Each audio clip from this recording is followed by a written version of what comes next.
Bonjour, je suis Xander. Pour ce 18e message, je ne sais pas si je vais pouvoir le faire très long. Et pourtant, ce que je vais te dire, c'est probablement ce qui va le plus changer les 3 ou 4 siècles à venir sur le plan scientifique. En fait, ce qui est intéressant, c'est que pourquoi est-ce que le 21e siècle est bien un siècle qui va être un siècle de spiritualité? C'est parce que cette spiritualité, elle va être connectée avec les plus grandes découvertes scientifiques à venir. C'est parce qu'on va changer spirituellement qu'on va aussi faire un bond sur le plan scientifique. Et la base, en fait, de cette évolution scientifique et spirituelle, c'est la découverte de la puissance de l'esprit sur la matière. On a commencé à entrevoir, en fait, ce pouvoir de l'esprit sur la matière à travers la science quantique. C'est-à-dire qu'on a remarqué que l'esprit modifiait finalement la matière. Et il y a eu plein d'applications qui ont commencé à être mises en place, notamment ce qu'on appelle des thérapies quantiques, où on utilise finalement des champs vibratoires. Et paraîtrait-il, il y a même une machine qui existe, m'a-t-on dit récemment, qui arrive à reproduire la vibration donc énergétique, la signature énergétique vibratoire d'un médicament. Et lorsqu'en fait on envoie cette vibration sur une personne, elle va avoir le même effet que si elle prenait le médicament. Et ça, c'est une petite révolution. Comme je vous le disais, en fait, l'esprit, tout est esprit. C'est-à-dire qu'il n'y a absolument... La matière, c'est un état particulièrement bas de la vibration, c'est un état d'énergie extrêmement bas. Mais ce qui existe de l'autre côté, dans l'autre monde d'où nous venons et où nous retournons, dans les autres dimensions, c'est en fait un statut vibratoire bien plus élevé. Et qu'est-ce qui nous fait en général modifier notre vibration? Ça, c'est une chose que la plupart des gens qui pratiquent la spiritualité savent, ce sont les prières. Quand tu pries, quand tu te mets à diffuser de la compassion, de l'amour, quand tu accueilles en toi le monde et que tu évacues toutes les pensées négatives, tu vas te mettre intérieurement tu vas augmenter ta vibration. Et en fait, à partir de là, tu vas en quelque sorte, bien sûr, te changer toi-même, mais tu vas changer aussi le monde autour. C'est en fait le grand enjeu du 21e siècle et des siècles à venir. Ce qu'on appelle dans le jargon chrétien la Jérusalem céleste, qui est en fait un nouveau statut de l'humanité, et non pas un statut du monde, pas des choses. C'est-à-dire qu'en fait, quand on dit que l'humanité change, la nouvelle Jérusalem, c'est les hommes. C'est-à-dire que quand tous les hommes vont changer leur statut vibratoire, le monde va en être transformé automatiquement. C'est pas qu'une vision de l'esprit. Parce qu'il y a plein de choses dont on est en train de te parler. Tu connais la fameuse loi d'attraction. Ce que tu renvoies au monde va être renvoyé vers toi et démultiplié. Si tu as une pensée positive, ta vie va commencer à changer parce que des choses positives vont arriver. C'est pas un tas de conneries. C'est que l'homme est en train de comprendre que sa pensée modifie la matière, le monde et les autres personnes et les autres créatures vivantes. Et lui-même, ta propre santé. Un jour, on aura des machines qui ne sont pas encore été inventées, qu'on mettra dans les hôpitaux et qui vont accélérer la guérison des gens ou la cicatrisation des tissus simplement parce que ça sera des vibrations d'un certain type qui leur seront envoyées. Alors, on a déjà remarqué, les vibrations existent à un niveau très basique. Je dirais, la musique, les sons, c'est un certain type de vibration audible. Mais il y a des vibrations qui ne sont pas audibles. Et le monde des ondes et des vibrations est bien plus vaste que ce que les sons peuvent te donner. Mais tu sais déjà, quand on dit les sons peuvent faire pousser les plantes, c'est pas des conneries, parce que les plantes vont être sensibles effectivement aux vibrations des sons. Hein. Et nous-mêmes, nous y sommes sensibles. Qu'est-ce qui peut à ce point changer notre humeur, créer un état d'esprit? C'est hallucinant. La musique va te modifier, je dirais, ta perception de ton environnement et de ton propre corps. La musique a un effet dingue sur l'être humain. et les animaux aussi. Et ce n'est je dirais qu'un champ extrêmement réduit du monde des vibrations et des ondes. Alors quant aux ondes dont on est en train de je dirais, nous abreuver dans le monde moderne, on n'a pas encore calculé les effets de ces ondes, mais il est probable qu'un jour, on sera très documenté sur le fait que nous vivons actuellement une époque où par les ondes, on est en train de créer des effets sur les êtres humains qui peuvent être très néfastes. Et tu peux être certain que dans le domaine des armes militaires, les effets des ondes courtes, longues, etc., ont été très amplement étudiés pour créer de nouvelles armes. Peut-être d'ailleurs en combinatoire avec des choses qu'on peut faire ingérer ou qu'on peut injecter aux gens. Voilà. Donc il y a une chose qui est probablement, il y a des choses qui sont en préparation ou qui sont déjà là et qui ont rapport aussi avec la manipulation des êtres humains, la modification ou l'altération de leurs humeurs, la provocation de certains comportements de masse dans certains cas particuliers. Ce sont des choses qui sont à l'étude et qui sont très subtiles. Mais tout ça vient d'une chose extrêmement simple. C'est que, comme je t'ai dit, la matière n'existe pas. C'est que du vide. Tout est électrique déjà dans les rapports qu'il y a dans les atomes. Il n'y a pas c'est du vide. Tu es composé de vide. Donc tu n'es toi-même qu'un immense champ électrique. Et toutes tes cellules tiennent par rapport à ces rapports d'électricité. Le médicament lui-même que tu vas prendre n'a pas un effet qui est chimique ou physique. À la fin, ça termine toujours dans un rapport énergétique et électrique. C'est ça, en fait, la base de la science future. Et quand on aura bien compris ça, on comprendra que toute notre vision, qui est une vision matérialiste du monde, est fausse. On est encore en train de te parler qu'on va se déplacer dans l'espace en partant d'un point A à un point B, en projetant, ce qui est d'une primitivité totale, des gaz d'échappement, ou etc. Non. Le jour où on aura compris que tout est énergie, on se déplacera d'un point à l'autre de l'univers de façon extrêmement rapide, voire instantanée, parce qu'on aura compris que c'est juste un rapport de type énergétique, vibratoire. Et donc à partir de là, on pourra effectivement, je dirais, passer dans la matière d'un champ à un autre et passer d'une dimension à une autre.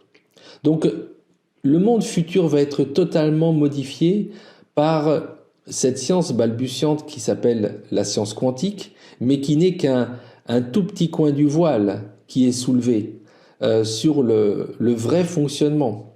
Et le fonctionnement global de tout l'univers et du cosmos et des différentes dimensions, il est lié en fait à cette histoire de l'esprit, ce qu'on appelle l'esprit qui est lui-même une vibration, le Saint-Esprit est une vibration particulière, et effectivement, tu comprends très bien à partir de là pourquoi on te présente certains personnages qui sont apparus sur la Terre, des saints ou des êtres extraordinaires qui avaient un message à délivrer et qui contrôlaient la matière. Alors moi, bien évidemment, quand on te parle de Jésus, on te dit Jésus marche sur l'eau, Jésus peut contrôler le vent d'une tempête sur un lac, Jésus peut multiplier donc les pains, mais tout ça c'est quoi? C'est le contrôle simplement de l'énergie, d'un certain type d'énergie. Et quand on t'explique que quand on pousse la lourde pierre qui bloquait sa sépulture, on ne trouve que des bandelettes, il s'est dématérialisé. Mais pourquoi est-ce que ça paraît aberrant? Si quelqu'un arrive à un moment à maîtriser, il est tellement connecté à la source, à l'esprit pur qui est un esprit d'amour, parce que c'est ça, l'esprit qui est tout en haut, la vibration de l'univers, c'est une vibration d'amour inconditionnel, d'amour pur et absolu.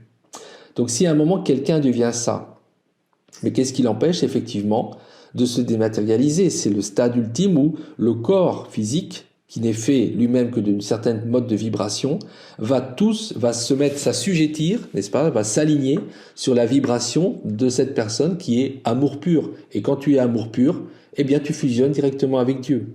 C'est ça ce qu'on appelle les saints. Je te dis, ils existent dans plusieurs spiritualités. Et c'est cet état particulier que tu vas trouver, que cherchent à obtenir les yogis, par exemple.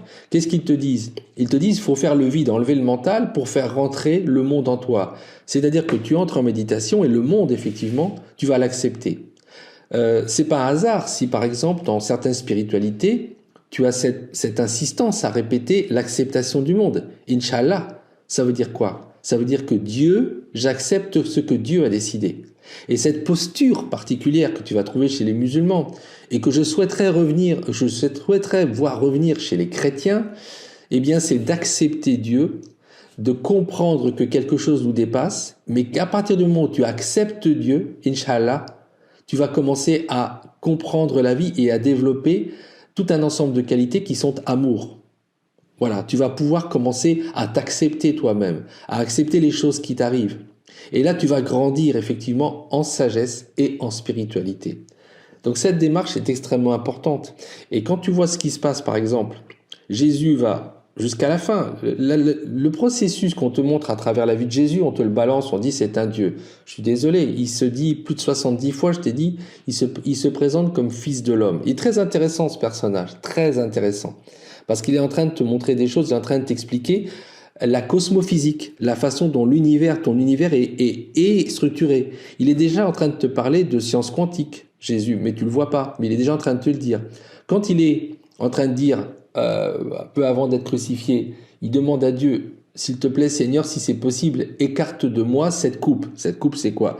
Il voit qu'on va le tuer, il voit qu'on va le torturer, il l'a vu. Voilà, parce que quand tu es en méditation, tu commences à être connecté avec le tout, tu commences à recevoir les trucs, tu commences à recevoir les trucs qui vont t'arriver. Oui, parce que c'est un ensemble.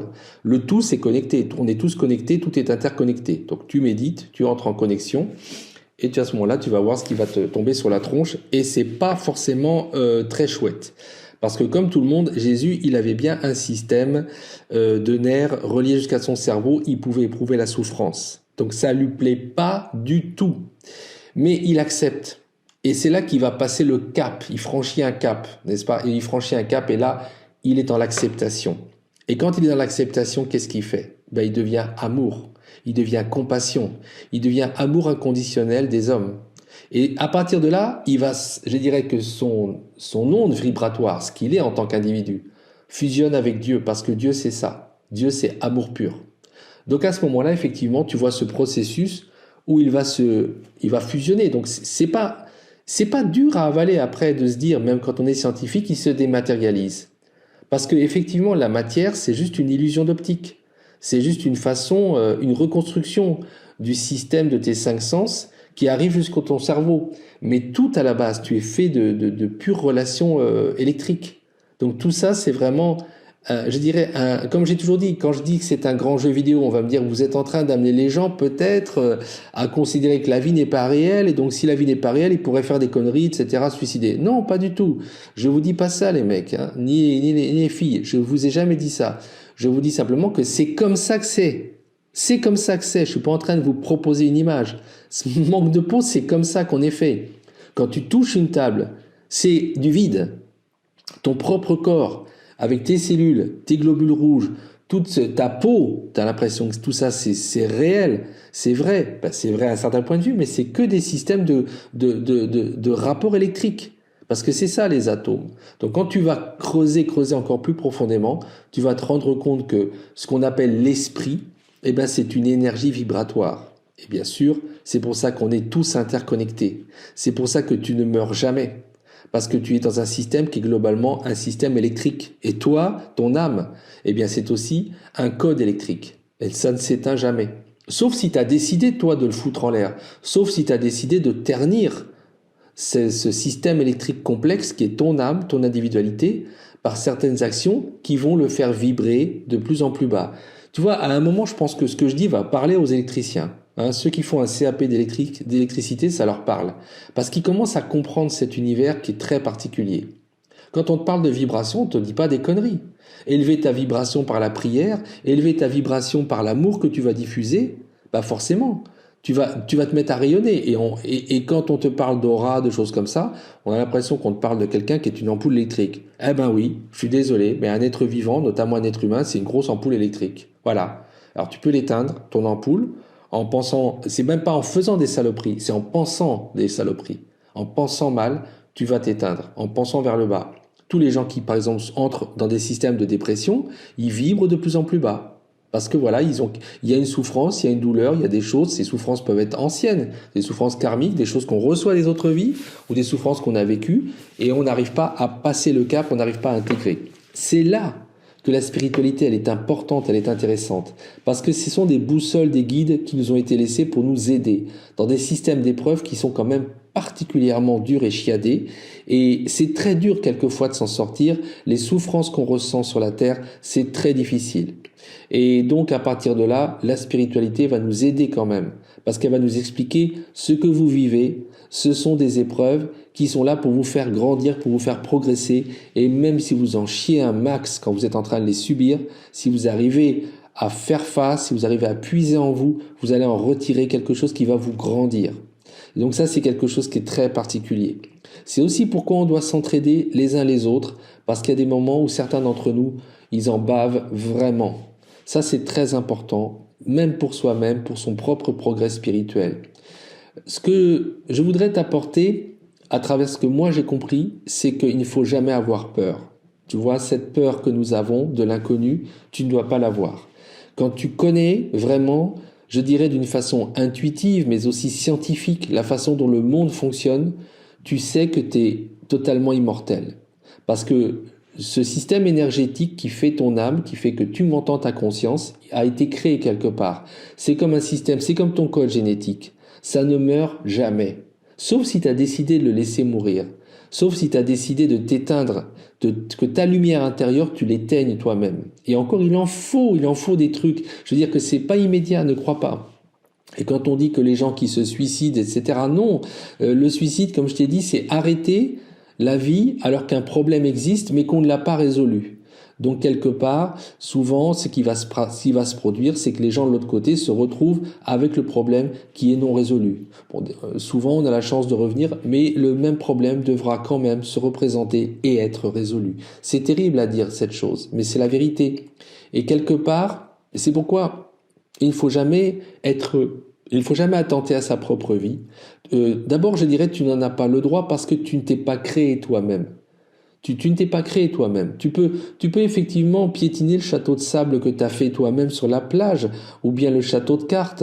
Tu peux, si tu as construit toi-même une voiture en boîte d'allumettes, tu peux y foutre le feu. Ça te regarde. Mais tu ne t'es pas créé toi-même. Et donc ça, c'est une des règles number one de ce grand système d'épreuves très passionnant qu'est l'existence. Et c'est pourquoi il faut regarder avec beaucoup, beaucoup de méfiance et de précaution toutes les manœuvres qui sont faites actuellement pour naturaliser l'euthanasie, le fait qu'on se tue soi-même. Ça, c'est quelque chose qu'il faut regarder avec beaucoup, beaucoup de prudence. Il faut savoir que dans beaucoup d'hôpitaux, de lieux de fin de vie, les médecins, par humanité, oui, c'est vrai, mettent fin à la vie des patients sous des formes médicalisées. Ça, c'est quelque chose, c'est un secret de Polichinelle. Mais ils prennent cette décision souvent en fonction d'éléments qui sont des éléments de compassion. On ne peut pas dire qu'ils sont sadiques, parce que maintenir indéfiniment un être humain en vie alors qu'il n'est que souffrance, c'est un acte qui ne sert pas à grand-chose, n'est-ce pas, à un certain stade. Je dirais que la décision leur revient, mais la décision, je veux dire, en leur âme et conscience, ça c'est quelque chose où toi tu ne peux pas intervenir s'ils le font. Mais la personne elle-même qui va décider, je veux dire qu'une société encourage ou incite la personne à mettre fin à ses jours, il faut voir qu'on est dans un système de pensée qui est différent, qui a été mis en place par certains livres, certaines philosophies, et globalement c'est le système eugéniste, ou le système, on va dire, je dirais, où l'être humain est vu d'un point de vue organique, comme quelque chose qui à un moment coûte trop cher. Ce sont des propos que tu vas trouver chez certains soi-disant philosophes, soi-disant des penseurs de notre modernité, qui te font comprendre à un moment que comme nous allons voir que la vieillesse coûte trop cher à la société, nous allons faire en sorte d'écourter les inutiles et les personnes âgées. Cette perception, elle est extrêmement dangereuse. Elle va te faire remonter jusqu'aux nazis. Elle va te faire remonter à tous les princes, à tous les rois de la barbaque. J'en reviens toujours à ce terme que j'ai forgé, parce que les rois de la viande, les princes de l'organique ne voient que l'organique. Mais non, l'organique n'a aucun intérêt pour la source, c'est-à-dire cette grande vibration d'amour qui t'a créé, qui organise la matière, qui fabrique des milliards d'étoiles et qui brasse les mondes. Ça ne l'intéresse pas, parce qu'effectivement, cette chose est tellement dépensière en énergie pour créer simplement des étincelles de vie et les faire se développer dans des mondes suivant des processus de développement très complexes. Elle en a tellement rien à foutre de la matière que le number one à ses yeux, c'est nous. C'est nous. c'est toutes les âmes incarnées qui sont effectivement sur cette planète où nous sommes, mais qui sont sur d'autres planètes ailleurs. Ça, c'est pas le problème, c'est parce qu'elles peuvent avoir différentes formes, mais c'est nous, les number one. C'est nous qui, et je dirais les animaux qui sont aussi très importants, parce qu'il ne faut pas croire que les animaux n'ont pas d'âme, que ce ne sont pas des âmes incarnées, ils sont sur un statut d'un certain type, et quelque part, parce qu'ils sont extrêmement innocents, ils se fusionnent avec la lumière beaucoup plus rapidement que nous. Bon, après, ce sont des choix, ce sont des formes aussi qui ont été créées. Et là, je dirais qu'une partie, là, ce que j'ai reçu, je ne vois pas au-delà. Je ne peux pas te dire, t'expliquer comment j'arrive à comprendre ça, parce que je ne sais pas tout. Hein, je te transmets les choses que j'ai intuitivement, que je suis parvenu intuitivement à comprendre. Donc, en fait, tout ça pour te dire que les gens qui te disent à un moment les vieux coûtent trop, les handicapés coûtent trop, les malades mentaux coûtent trop, les handicapés physiques coûtent trop, non, jamais, jamais, jamais. Un être humain ne coûte jamais trop. Quel que soit son statut, quel que soit son état, même d'extrême vieillesse, un état de débilitation, ça n'a aucune importance. C'est toujours une âme incarnée. Quelqu'un qui souffre de trisomie, il y a effectivement quelque chose dans son corps qui s'exprime. Est-ce que c'est quelque chose au niveau karmique qu'il est en train de venir solutionner d'une autre vie? Mais c'est toujours, si tu voyais son âme, et quelquefois les parents des enfants trisomiques qui deviennent un jour des adultes ou des enfants qui sont handicapés mentaux entrevoient leur âme. Et là, ils te disent, mais il est ou elle est ceci, il est ou elle est cela. Et parce qu'ils voient, et ils voient l'âme qui est là, elle est là. Donc attention, faisons très attention dans la manière que nous avons de traiter les êtres humains qui nous paraissent diminués, que ce soit par la vieillesse, que ce soit par des infirmités physiques, que ce soit par des infirmités, même des déficiences mentales. Ce sont toujours, et j'insiste là-dessus, quelle que soit l'enveloppe physique, corporelle, l'apparence que vous avez, ce sont toujours des âmes incarnées. Vous avez toujours affaire à des princesses, à des princes, à des rois et à des reines. N'oubliez jamais cela. S'il y a une chose que je voudrais que vous reteniez de tout ce que je dis, c'est ce fait. C'est ce caractère extrêmement précieux de l'être humain, de tous les êtres humains, quelle que soit leur apparence physique, leur état de dégradation physique, leur état d'handicap. Là-haut, c'est quelque chose, je vous assure, c'est un message que je vous transmets parce qu'on me l'a envoyé plusieurs fois, c'est que vraiment nous sommes tous au même niveau identique et nous recevons tous le même niveau d'amour. Et nous sommes tous avec la même noblesse d'âme. C'est très important cette notion de noblesse de l'être humain. Nous sommes dans un monde où on essaie de vous persuader que votre prochain, c'est de la viande, c'est un obstacle, c'est un moyen. Nous sommes tous des fins. Nous sommes tous dans un système qui coévolue avec le vivant. Mais nous sommes les êtres humains tels que vous voyez tout autour de vous. N'ayez pas ce regard qu'on vous donne de parasites, que nous sommes des êtres qui n'avons aucune fonction sur la Terre. La Terre a été créée pour nous. Le processus du vivant a abouti à nous. On a plusieurs espèces d'hominidés qui se sont côtoyées sur la Terre. Toutes étaient des âmes incarnées à des niveaux divers. On a un processus coévolutif de l'organique et du spirituel. Et ça, c'est quelque chose que les grands savants, les plus grands scientifiques, ils arrivent à flairer, ils arrivent à percevoir. Et la science future va être de plus en plus métaphysique. La science du futur va vous faire comprendre que la spiritualité, c'est quelque chose qui est en vérité de la science. Moi, quand je vous parle avec mes moyens qui sont limités, parce que je n'ai pas fait des grandes études scientifiques, et bien sûr, il se peut que je dise des choses qui sont ébauchées, schématiques, embryonnaires, mais néanmoins, quand je vous parle du spirituel, je suis en train d'aller tout de suite à la source, et cette source, en fait, on pourrait dire que spiritualité et science, c'est pareil, c'est la même chose. Il y a tellement d'exemples. D'ailleurs j'espère pouvoir vous le démontrer à plusieurs reprises. Il y a tellement d'éléments, par exemple, dans les textes saints. Bon, moi je n'en connais qu'un, mais dans les autres, je vous invite à le faire pour votre propre spiritualité, où les éléments qui sont donnés sont déjà des éléments qui annoncent ou qui sont à caractère scientifique. Voilà, ça c'est quelque chose qui est très important. Et donc notre évolution future va être extraordinaire et phénoménale parce que pourquoi nous allons changer? Pourquoi est-ce que l'humanité va changer? C'est parce qu'à mesure que notre science va évoluer, elle va consolider notre respect, je dirais, de tout ce qui nous entoure. Elle va nous amener à regarder d'abord les êtres vivants comme quelque chose de sacré et en leur sein les êtres humains comme encore plus sacrés, mais aussi même les éléments inorganiques, comme les pierres, des éléments que nous considérons comme non vivants, alors qu'ils le sont puissamment, comme les végétaux, ou même la Terre dans son intégralité. Nous allons comprendre de plus en plus que tout cela vit d'une vie qui est très particulière, et qu'il y a une interconnexion au niveau vibratoire de tous ces éléments ainsi que de nous avec le tout. Et c'est ça qui va faire que le monde futur, que nos enfants, petits-enfants, arrière-petits-enfants vont être très différents de nous. C'est-à-dire que ce que nous appelons aujourd'hui les enfants indigos, qui ont une grande compassion, qui sont tout de suite sensibles. Moi, je me rappelle, je l'étais très tôt, mais beaucoup d'enfants sont nés dans nos enfants maintenant, qui sont très très sensibles aux problèmes écologiques, aux problèmes de la terre, qui ne veulent pas qu'on fasse du mal aux animaux.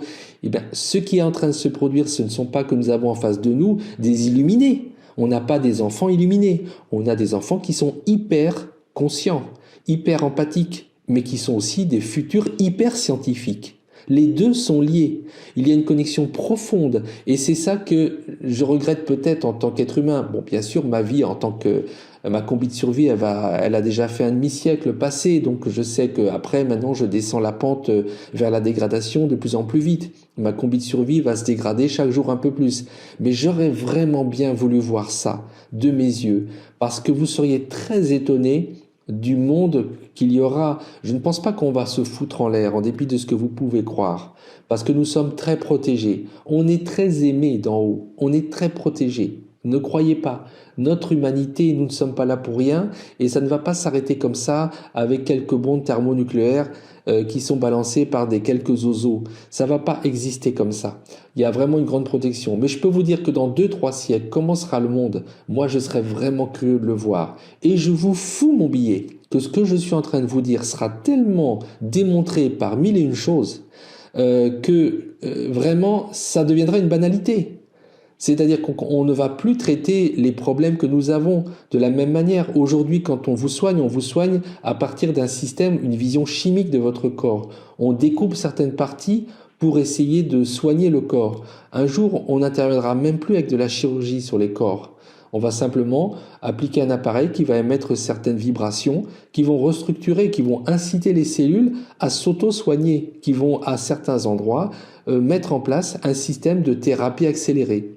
On aura vraiment une autre médecine. Et l'idée du scalpel, les scalpels n'existeront probablement quasiment plus. C'est quelque chose qui disparaîtra. Vous verrez que nous aurons quelque chose de très différent. Déjà, la façon d'être au monde va changer chez la plupart des gens dès que nous aurons compris à quel point l'esprit peut maîtriser la matière et comment par notre esprit nous pouvons modifier le monde et nous modifier nous-mêmes. Et ça, c'est quelque chose qui est purement et simplement fabuleux. On en est dans une étape intermédiaire où on se fie beaucoup aux gadgets, à l'électronique. Mais la vérité, c'est que c'est un passage, mais à un stade qui va être ultérieur, ces éléments électroniques seront extrêmement discrets dans nos vies et ils seront remis à leur place de subordonnée qui doit être la leur. Bon, en ce moment, ce n'est pas le cas.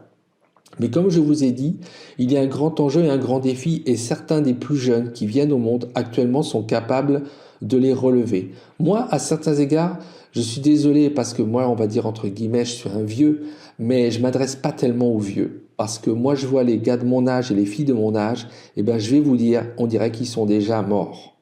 Moi, ils m'intéressent pas trop. Par contre, je trouve que les jeunes, c'est eux qui sont l'avenir de l'humanité, mais c'est notre avenir à tous. Et ils sont tellement plus ouverts à certaines choses. Ils sont capables, les jeunes, de se reprogrammer. Ils sont capables de se changer. C'est pour ça que je m'adresse à vous, les plus jeunes, parce que ne vous laissez pas aller en jachère. Ne soyez pas avec un esprit inerte. Essayez au maximum de vous informer. Comme je vous ai dit, ne regardez pas trop la boîte à cons, parce que là, ce qu'on vous donne, c'est de l'information de Xème catégorie. Allez chercher, tant qu'on vous donne encore l'accès à l'Internet, à droite à gauche. Utilisez les outils qu'on a mis à votre disposition pour les retourner contre eux-mêmes. Essayez au maximum de vous informer, de vous cultiver, de développer des curiosités dans certains domaines justement scientifiques, parce que nous sommes en pleine mutation. Nous sommes en pleine mutation et dans le domaine de la religion, de la spiritualité, informez-vous aussi. Même si vous ne voulez pas croire, il y a beaucoup de choses à apprendre. Une des premières choses que j'ai faites dès que j'ai pu m'émanciper, parce que bon, j'avais fait des études comme souvent pour plaire à mes parents dans certains domaines, mais j'ai commencé à faire un doctorat qui a été cherché à propos du cinéma dans le domaine des mythes et des légendes par rapport à un domaine particulier, qui était la science-fiction. Voilà, je me suis intéressé à ça. Et j'ai été chercher parce que j'étais curieux. J'ai appris une foule de choses en étudiant les mythes, les rites des peuples différents. C'est là que mon esprit a commencé à s'ouvrir. Lisez par le biais des livres, renseignez-vous. Et ne soyez pas ignorants. Si vous venez d'un endroit particulier, d'une culture particulière, connaissez-la sur le bout des doigts. Vous avez une mission déjà qui est une mission de mémoire. Et ça, c'est très important. Il faut garder la mémoire de ce que nos grands-parents, nos grands-mères, nos grands-pères avaient déjà dans leur esprit, parce qu'ils savaient une foule de choses. Quelque part, vous voyez, je pense que nous sommes actuellement à une espèce de carrefour et les hommes et les femmes du futur sont en préparation. Ils n'auront strictement rien à voir avec les hommes et les femmes que nous côtoyons aujourd'hui et qui ont 40, 50 ou 60 ans, voire plus. Je suis désolé de le dire, mais on est vraiment à la veille d'un grand shift, hein, d'un grand changement. Donc, et c'est merveilleux, c'est très exaltant. Alors, je ne dis pas que quelque part, tout va être formidable, parce que là, on nous prépare aussi sans doute des grands cataclysmes, des chaos, des pandémies, tout un tas de choses qui vont permettre, qui correspondent en fait à des plans qui sont des plans désespérés. Mais en vérité, il ne faut pas être désespéré, parce que les ressources de l'être humain sont absolument phénoménales. Quant aux ressources du vivant, de la planète, de résilience et de restructuration, elles sont aussi immenses. C'est-à-dire que déjà, lorsqu'on a empêché les êtres humains de sortir de chez eux, avec l'histoire du confinement lié au Covid, un peu partout sur la planète, on a vu les animaux revenir, la nature revenir. Sachez que si on s'y prend suffisamment à temps, dans la façon qu'on a de se comporter, les animaux, la nature reprendront très vite le dessus. Voilà, ça c'est quelque chose qui vous montre la puissance de l'esprit divin, cette espèce de vibration de vie qui est exubérante, qui est joyeuse, parce que c'est ça le vivant. Le divin, on a l'impression que c'est quelque chose qu'on va voir dans les églises, les temples et qui est hiératique. Moi je vous dis, le divin il est en vous, c'est-à-dire cette exubérance, si vous êtes jeune de vie, cette pulsion de vie que vous avez, c'est Dieu. Voilà. Dieu, vous l'avez même dans le bas des reins. Ne croyez pas, hein. C'est-à-dire que cette force, qui est la force de la reproduction, la force de la sexualité, c'est la force qu'il y a dans les étoiles et dans les planètes. C'est la même chose. Vous n'êtes pas différent du guépard qui court dans la savane africaine. Vous n'êtes pas différent de cette puissance, je dirais, du serpent qui va se jeter sur sa proie, du cobra. Ou je dirais vous n'êtes pas différent de la puissance de l'oiseau qui s'envole. Tout est lié. Il y a une connectivité, il y a une connexion très forte. Essayez de retrouver cette connexion qui n'est pas dans la violence. Parce que l'être humain ne doit pas s'exprimer par la violence. Si vous êtes jeune et que ça se transforme en violence, c'est que ça part en vrille. C'est que vous êtes en train de partir, vous êtes à côté de la plaque. Beaucoup de jeunes gens, parce qu'ils ne sont pas canalisés, parce qu'ils ne savent pas se connecter à la source. Ils expriment de la violence. Ce trop-plein finit par partir dans des actes qui sont négatifs. Et puis finalement, ils sont bloqués dans des pièges. Vous savez, il y a des pièges qui sont faits justement par les rois de la barbaque, les princes de la viande, et ça s'appelle des prisons. Les prisons ne sont pas faites pour l'être humain. Les prisons, c'est des choses qui sont faites pour piéger les êtres humains dans leur élan des fois de vie positif. Donc sachez bien canaliser cette force que vous avez en vous. Parce que quand on est jeune, on a une force extraordinaire, mais on ne la canalise pas forcément comme il faut. Cette vibration qui est en vous, vibration de vie, il faut trouver à l'harmoniser avec le monde. Parce que si vous êtes disharmonique par rapport à votre environnement, par rapport aux gens, si vous n'êtes que haine, violence, affirmation de soi, brutalité, vulgarité, vous allez être finalement toujours à côté de la plaque. Et qu'est-ce qui se passe? Bizarrement, on va vous attraper comme on piège un animal. Et ça, c'est inadmissible, c'est quelque chose qui est insupportable. Donc là-dessus, il faut bien comprendre que quelque part, on est dans un monde qui ne veut plus s'intéresser non plus à l'initiation des jeunes. On s'en fout. On met les jeunes devant des écrans, on leur demande d'aller au travail, on leur demande de rentrer dans un moule et on leur donne des éléments de diversion qui sont les réseaux sociaux, les outils comme les smartphones, etc. Mais on ne fait pas d'initiation au sens profond du monde. Pourquoi est-ce que le monde dans lequel on est actuellement, c'est un monde qui part en couille? Pourquoi c'est un monde qui est emmerdant pour un jeune? Pourquoi c'est un monde qui est ennuyeux? Parce qu'il n'y a aucun statut initiatique. Quand vous arrivez à l'âge de 17-18 ans, qu'est-ce que c'est l'initiation qu'on vous propose? On a même enlevé les 3/4 du temps le service militaire. Qu'est-ce qui reste pour un être humain? Il reste rien. Il reste rien. L'initiation, c'est quoi? C'est avoir son premier copain, première copine. C'est l'accès à la sexualité très tôt, trop tôt.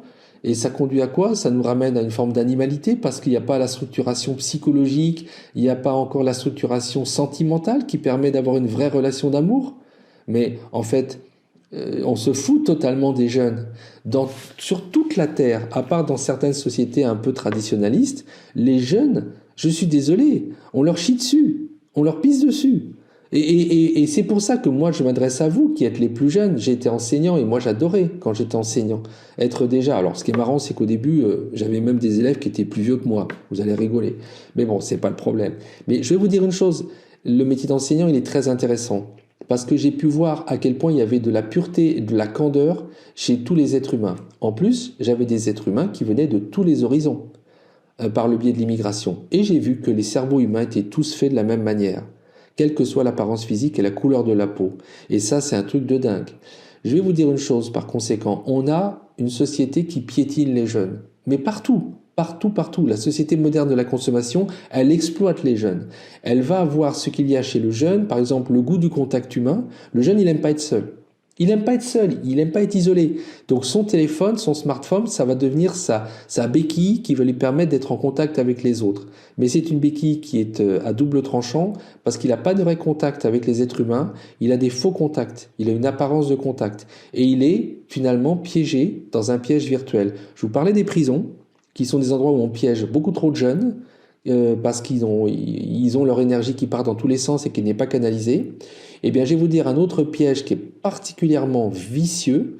Eh bien, c'est le piège, effectivement, des systèmes, on va dire, informatiques, smartphones et réseaux sociaux, l'Internet, etc., jeux vidéo, etc. On va piéger les jeunes sur des voies de garage, on va leur faire perdre du temps et on va leur donner l'impression qu'ils ont des contacts. Pendant ce temps-là, ils font rien de leur vie, ils avancent pas. Et ça, c'est parce qu'on exploite quelque chose qui est très important chez le jeune être humain, c'est qu'il a besoin d'apprendre en se frottant aux autres personnes. Alors je ne vous dis pas que dans ces histoires où autrefois les jeunes voyageaient, il n'y en avait pas une certaine partie qui mourait. Oui, ou qui était blessée. Ah bah oui, ça la vie elle est dangereuse. Donc quelque part, quand on envoyait son enfant à tel endroit, il y en avait quelques-uns qui revenaient pas. Voilà, il y avait des trucs qui se passaient. Mais ça a toujours existé. Penser que parce que son gosse est à la maison avec sa tablette ou son ordinateur ou son iPhone ou son smartphone ou son X-phone, bon voilà, ça va changer grand-chose, ça change rien. Ça change rien. Il peut lui arriver une tuile en plein milieu de la cuisine, hein, une étagère qui se décroche et puis hop, ça tombe sur la tête, il est mort. Je veux dire, on glisse dans la baignoire, c'est foutu. Donc la vérité, c'est que quelque part, il faut savoir que si vous réfléchissez bien, il n'y a pas en fait actuellement de sécurité.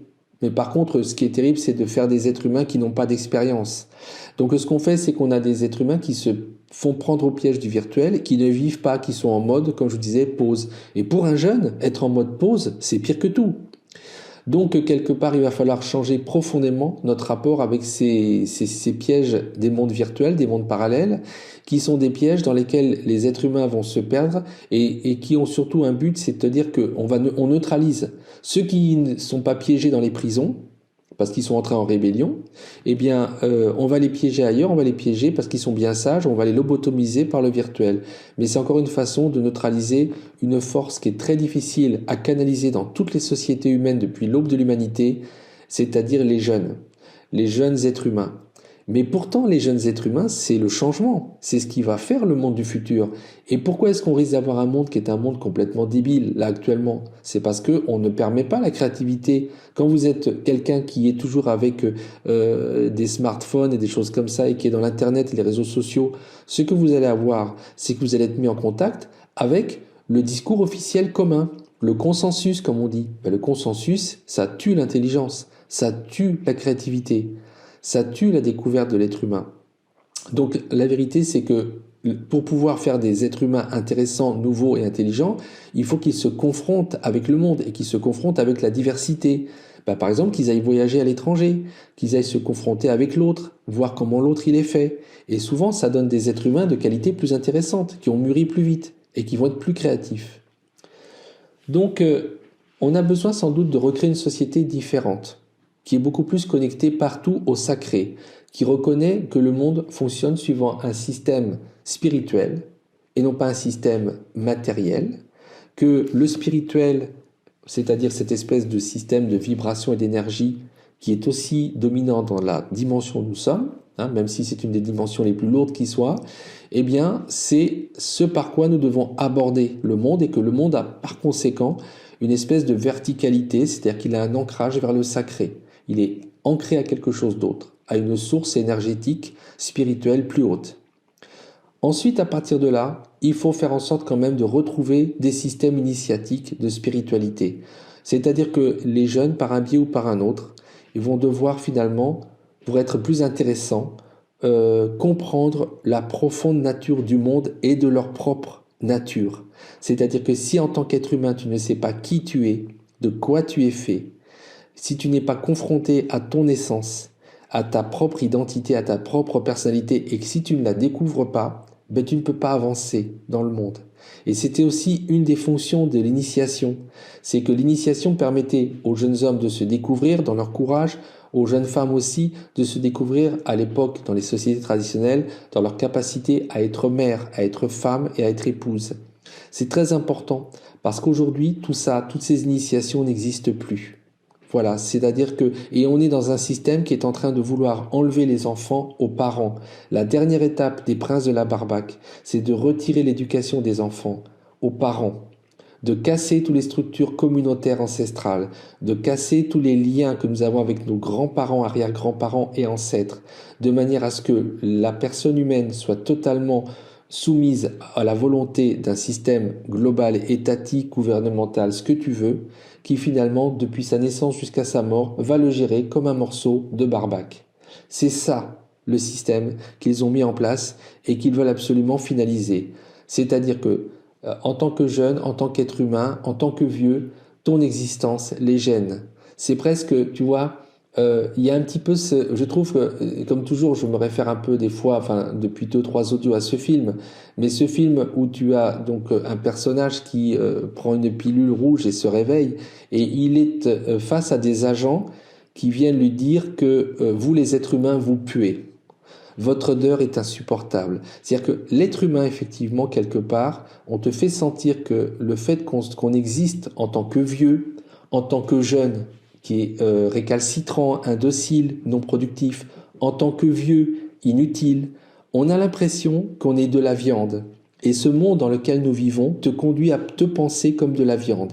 Donc si on ne retrouve pas un système où il y a du sacré, où il y a des valeurs métaphysiques, des valeurs spirituelles, une nouvelle spiritualité à laquelle nous pouvons tous nous accrocher pour nous grandir et pour nous regarder non pas comme des morceaux de viande, mais comme des êtres de lumière, eh bien de toute façon nous sommes foutus. Nous sommes foutus. Je te dis, j'ai quand même bon espoir. Pour une raison, c'est que la science est en train de te dire que nous sommes effectivement des grosses ampoules. En fait, des êtres de lumière, on est des grandes antennes. C'est ça. Et donc, quelque part, on devrait tenir le bon bout, c'est-à-dire qu'on va reconnecter bizarrement à la spiritualité par le biais de la science. Bon, moi, c'est un petit peu le boulot que je fais en sous-main. Tu as compris que moi, je viens sur ce territoire parce que j'ai toujours été passionné par la science depuis que je suis gamin, mais en même temps, j'ai toujours essayé de connecter la science et J'adorais les dinosaures. Bah oui, tous les gosses qui sont un peu curieux, ils adorent les dinosaures. Moi, quand j'étais gamin, je suis monté sur la table de ma classe, j'ai fait chier tout le monde parce que j'avais été au musée d'histoire naturelle voir les dinosaures, au jardin des plantes, et j'ai emmerdé tout le monde, j'ai pris la parole pour raconter les dinosaures. Bah, voilà, tu vois le style. Et il y en a combien des comme ça? Partout dans le monde. Mais les dinosaures, ils posent un problème. C'est que si tu veux comprendre les dinosaures et que tu es chrétien, il va falloir que tu fasses la jonction, mon gars. Mais même si tu es bouddhiste, même si tu es musulman, même si tu es juif, tout ça, il va falloir que tu te démerdes. La science nous interroge, la science nous oblige à nous poser des bonnes questions par rapport à la spiritualité. Mais cette nouvelle spiritualité qui va émerger et qui est en vérité la vraie spiritualité intelligente, elle revient toujours à la science. eh bien elle va nous faire grandir d'un seul coup et elle va être la meilleure arme qu'on va pouvoir opposer au roi de la barbaque, à tous ceux qui veulent nous réduire à ce que nous soyons de la viande. C'est-à-dire que on coûte le moins possible, ou que ceci ou que cela, ou qu'on soit des personnes perçues comme des consommateurs avec des datas sur ce qu'on consomme, etc. Il faut que donc tout ça soit brisé, soit cassé, et ça le sera par les fluctuations de l'histoire qui est en cours, des conflits qui vont se mettre en place. Ça va le faire. Mais il faut savoir où nous voulons aller. Et c'est pourquoi des gens comme moi, parce que je suis un parmi des innombrables, heureusement, je ne suis pas seul à te parler de cette manière. La manière que j'ai de te parler, comme toujours, je suis un, mais j'exprime le collectif. Parce que c'est ça, Xander, c'est un esprit collectif. Ce n'est pas mon identité d'être humain. Je ne suis qu'une caisse de résonance. Mais ça, c'est en train de se mettre en place. Donc développe ta spiritualité. Développe ton originalité. Essaye de te connecter au monde, de voir ce que tu es en tant qu'être humain. On n'a pas actuellement tous ces rites de passage qui existaient, par exemple dans les tribus d'Amérique du Nord. Les jeunes hommes, ils arrivaient à trouver leur totem, l'animal qui allait les représenter. Ce n'est pas inintelligent, c'est pas stupide. Il va falloir qu'on crée une société dans laquelle il y a des rites d'initiation. Des rites d'initiation pour que chaque individu, jeune homme ou jeune femme, se connaisse lui-même. C'est fondamental. Le monde futur sera un monde d'hyper-technologie, d'hyper-science et d'hyper-spiritualité. Ça, je peux vous le dire. Et les deux seront tellement interconnectés qu'on ne pourra pas les dissocier. Le jour où on aura compris que le monde n'est fait que d'esprit, que le monde n'est qu'une sorte de système énergétique vibratoire immense, on arrêtera de se prendre le chou pour faire des vaisseaux spatiaux merdiques qui sont propulsés avec des systèmes de gaz qui nous font aller d'un endroit à un autre. C'est complètement nul. Le jour où on aura compris que le monde n'est qu'un système, un vaste système de rapports électriques, vibratoires, énergétiques, ce que tu veux, on va se déplacer d'une étoile à une autre de manière quasiment instantanée. Comment ils le feront? Ça, je leur laisse le boulot. Mais c'est comme ça qu'on bougera. Parce que la vérité, c'est que tout est énergie. Donc dans un système énergétique, tu ne te balades pas au sein de la matière, qui est un des systèmes de l'énergie le plus bas en vibration possible. Faut être nul pour faire ça. Il faut donc que tu trouves un moyen, et ça je laisse le soin aux cosmophysiciens et aux mathématiciens du futur, de pouvoir utiliser ou bien des éléments dimensionnels de porte, ou bien je ne sais pas, ou bien des courbures de l'espace, quelque chose qui existe au niveau énergétique, mais qui fait qu'actuellement déjà on vient nous visiter de cette manière-là, depuis des mondes où si bien sûr les distances étaient faites, c'est des millions d'années, eh ben ils n'y viennent pas en prenant des millions d'années. Cette vision, on va faire des arches où il y aura plusieurs générations, c'est purement et proprement, excuse-moi, débile. Non, t'inquiète pas, un jour, on prendra effectivement un astronef, et puis on ira sur une étoile, et ça prendra quoi? Ça prendra quoi? 48 heures? Même pas. Peut-être même ça prendra 2 heures. Voilà, parce que la vérité, c'est qu'on ne s'occupera pas d'aller du point A au point B en faisant toute la distance. Le monde futur va être dans cette vision où on a vraiment une perception du fait que tout est esprit. La spiritualité, c'est des raccourcis terribles. Quand on te parle du Saint-Esprit, quand on te dit le Verbe, le Logos, on te dit que Dieu a commencé par être le Verbe, eh bien on te dit quoi? On te dit finalement que c'est un système qui est une vibration. Voilà, c'est ça. C'est-à-dire qu'à la base de la création, tu as une immense vibration qui est une vibration d'amour. Voilà. Il est très important que d'ores et déjà on se dirige vers ce type de société, comme j'ai dit, qui va être quelque part hyper spirituel, parce que l'esprit domine la matière. Donc si on s'en tient encore à organiser la matière, à empiler des cubes, c'est qu'on est encore à la maternelle de l'intelligence. Il faut qu'on arrête ça. Il faut qu'on passe au statut supérieur. Et là, je pense que des scientifiques travaillent déjà, et que notamment la science quantique, c'est l'ébauche de cette approche. Comme je t'ai dit, ce qui est assez intéressant, c'est qu'en fait, un jour, on va guérir les gens par des vibrations. Il paraît qu'il y a déjà des machines qui reproduisent le statut vibratoire de certains médicaments. Et quand on envoie cette vibration sur les personnes, c'est comme si elles prenaient le médicament. Ça existe, c'est déjà mis au point. Ça te montre une chose, c'est que quand on te parle, et là encore, de guérison miraculeuse, qu'est-ce que c'est? Eh bien, c'est pas un truc genre de la magie. Non, c'est pas de la magie. Bien évidemment, quand on te dit que Jésus guérissait les aveugles, les paralytiques, tout simplement, eh bien, c'est avec son esprit. Il modifiait tout simplement le champ vibratoire de la personne qui était en face et elle était guérie. C'est qu'il maîtrisait effectivement le niveau vibratoire de la matière. Et c'est ça. C'est exactement ça. Quand on te dit qu'il marche sur l'eau, ben, et pourquoi pas? Pourquoi pas? Parce que tu peux très bien modifier effectivement ta structure vibratoire. Si tu arrives à un certain niveau d'osmose et de fusion avec, je dirais, l'esprit maître, le programme maître, c'est-à-dire la vibration maître qui est Dieu et qui est amour inconditionnel. Tu peux très bien y arriver. Donc quelque part, il faut savoir que nous avons devant nous sans doute tout un territoire inconnu à explorer, avec cette notion de champ vibratoire, de niveau vibratoire et d'énergie. Cette perception différente doit nous amener à privilégier dans tout ce que nous faisons l'esprit. Or encore aujourd'hui, pourquoi est-ce que je trouve tellement faibles les civilisations, les sociétés qu'on nous propose? C'est qu'elles résonnent toujours en termes de matière. On raisonne toujours en termes charnels, temporels, organiques. Mais mes amis, tant que vous serez dans cette logique, vous resterez toujours à un niveau qui est celui des primates que nous avons été au sortir des cavernes ou de la savane africaine. Donc là, il faut vraiment que vous fassiez un bond en avant et que vous voyez que cette nouvelle approche nous permet tout de suite d'aller dans les raccourcis de la vie. On va très très vite quand on passe par l'esprit au lieu de s'occuper de la matière. Donc travaillez dans ces champs-là, développez-les parce que c'est l'avenir de l'humanité.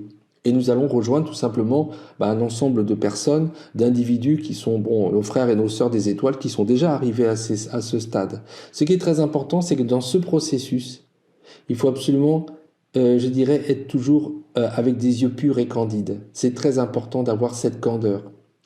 Je dirais que on fait, vous voyez, par exemple, on intervient par exemple sur le code génétique humain. C'est encore une approche faible. On vient s'occuper du système de l'ADN, qui est un système de protéines. On attaque toujours par la matière le problème. Et c'est là où on se plante toujours. Ce qui a été capable de fabriquer cette torsade d'ADN, ça passe effectivement toujours par un codage, ça passe par le spirituel, ça passe par l'esprit. Et en fait, on n'a jamais la bonne approche. Donc voilà. Avec mes faibles moyens, mes faibles capacités, ma faible appréhension du domaine scientifique, parce que je n'ai pas une culture scientifique suffisante, je vous transmets ce que je reçois et ce que j'ai compris, ce que j'ai pu synthétiser, mettre en rapport et les points que j'ai pu relier entre eux. Mais je pense que vous serez sans doute mieux à même que moi, vous, à partir de là, d'en faire votre miel et d'aborder des directions particulières pour aller dans des chemins qui sont des chemins, je dis, à explorer. Et moi, la seule chose que je regrette, c'est que je ne verrai pas ces choses-là. Mais franchement, ça doit être extraordinaire. Donc, voilà, c'était ma modeste contribution, on va dire, dans le domaine que je pense être tellement prometteur, mais qui correspond tellement à ce qui est par contre ma passion, qui est la spiritualité, et où je sais que depuis le début, on nous dit toujours la même chose. L'esprit ordonne la matière, l'esprit domine et est plus fort que la matière. Voilà, je vous invite à partir de cet éveil à vous informer bien plus que je ne le suis pour obtenir notre libération, de nous libérer de tous ces gens qui ne pensent que par l'organique, qui ne pensent que par la matière. À très bientôt.